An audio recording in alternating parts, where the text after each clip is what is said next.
ज्योतिर्मय media house सविनय सादर करत आहे श्री अरविंद आणि श्री माताजी यांच्या तत्वज्ञानावर आधारित एक चिंतन, पूर्णयोगाचे अंतरंग.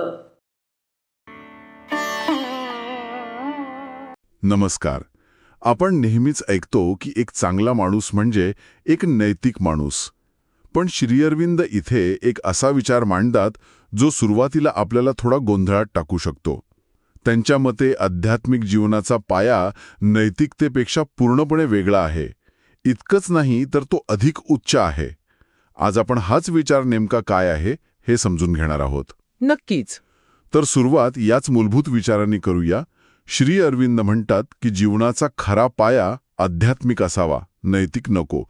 आणि ते नैतिकतेला मानवी मन आणि प्राण यांच्याशी जोडतात. हे मन आणि प्राण म्हणजे नेमकं काय? हो, आणि हाच या सगळ्या विचारांचा गाभा आहे.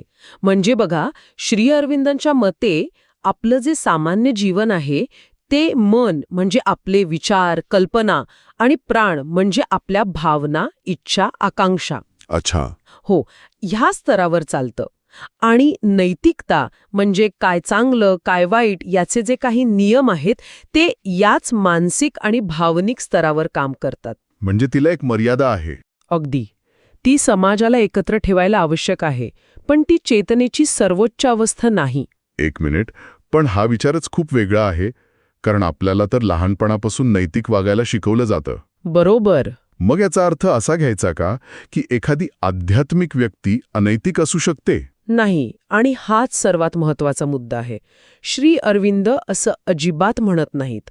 ते म्हणतात की आध्यात्मिक व्यक्ती नैतिक नियमांच्या पलीकडे जाते, त्यांच्या खाली येत नाही. पलीकडे जाते? हो. म्हणजे बघा, एक साधं उदाहरण घेऊया. समजा एक संगीतकार आहे जो फक्त लिहिलेल्या नोट्स बघून वाजवतो, तो नियमांचं पालन करतोय, ही झाली नैतिकता.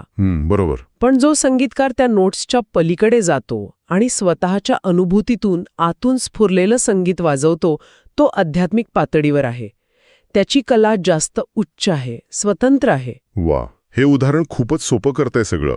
तर मग हे उच्च स्तरावरचे नियम जे आतून येतात ते नेमके कोणते आहेत? इथे श्री अरविंद 3 सूत्र देतात. त्यांच्या मते खरं आध्यात्मिक आचरण हे 3 गोष्टींवर अवलंबून असतं.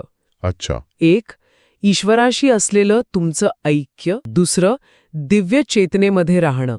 आणि 3. ईश्वरी इच्छेनुसार कृती करणं. म्हणजे कृतीचा स्रोत बाहेरचे सामाजिक नियम नाहीत, तर आतून येणारी एक सखोल जाणीव आहे. अगदी. पण हे जे शब्द आहेत, दिव्य चेतना किंवा ईश्वरी इच्छा, हे सर्वसामान्यांसाठी खूप अमूर्त वाटू शकतात. म्हणजे व्यवहारात याचा अर्थ काय? नक्कीच, हा प्रश्न येतोच. दिव्य चेतनेत राहणं म्हणजे मनाच्या आणि भावनांच्या गोंधळाच्या पलीकडे जाणं. एका शांत, स्थिर अवस्थेतून जगाकडे पाहणं, जिथे मी आणि माझं हा भाव कमी होतो आणि सगळीकडे एकच सत्य दिसायला लागतं. अशा अवस्थेतून जी कृती होते ती ईश्वरी इच्छा असते. ती स्वार्थासाठी किंवा सामाजिक दबावासाठी नसते. पण यात एक धोका नाही का? म्हणजे कोणीही म्हणू शकतो की माझ्या आतून आवाज आला आणि सामाजिक नियम मोडू शकतो. हो, हा खूपच व्यावहारिक प्रश्न आहे. मग योग्य आणि अयोग्य यातला फरक कसा ओळखायचा? श्री अरविंद इथे स्पष्ट करतात की तो आतला आवाज अहंकाराचा आहे की खऱ्या दिव्य चेतनेचा, हे ओळखणं महत्वाचं आहे. अहंकाराचा आवाज नेहमी स्वार्थाने प्रेरित असतो, पण दिव्य चेतनेतून आलेला आदेश निस्वार्थ आणि व्यापक हिताचा असतो. एखादं उदाहरण? महाभारतातलं उदाहरण घेऊ. जेव्हा श्रीकृष्ण युधिष्ठिराला अश्वत्थामा मेलाय असं अर्धसत्य सांगायला लावतात, तेव्हा ते त्यावेळच्या नैतिक नियमांच्या पलीकडचं होतं. बरोबर. ते खोटं बोलण्यासारखंच होतं. हो, पण त्यामागे एका मोठ्या धर्माच्या स्थापनेचा व्यापक हेतू होता. तो निर्णय दिव्य चेतनेतून आला होता, वैयक्तिक लाभातून नाही. म्हणजे हे नियम बाहेरून लादलेले नसून आतून उगवतात आणि त्यांचा उद्देशही खूप मोठा असतो. अगदी. तर मग आजच्या चर्चेतून एक गोष्ट स्पष्ट होतीये की श्री अरविंद नैतिकतेला नाकारत नाहीत. नाही, अजिबात नाही. तर तिला ओलांडून एका उच्च आध्यात्मिक पायावर आचरणाची उभारणी करण्याचा मार्ग दाखवतात. बरोबर. आणि याचा जर आपण व्यापक विचार केला तर हा केवळ एक तात्विक मुद्दा राहत नाही. हा आपल्या रोजच्या जीवनातला प्रश्न आहे.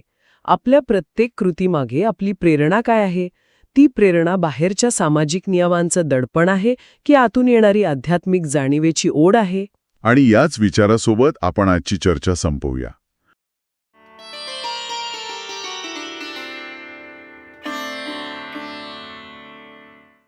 धन्यवाद. उद्या पुन्हा भेटूया आपल्या ऑरो मराठी चॅनलवर.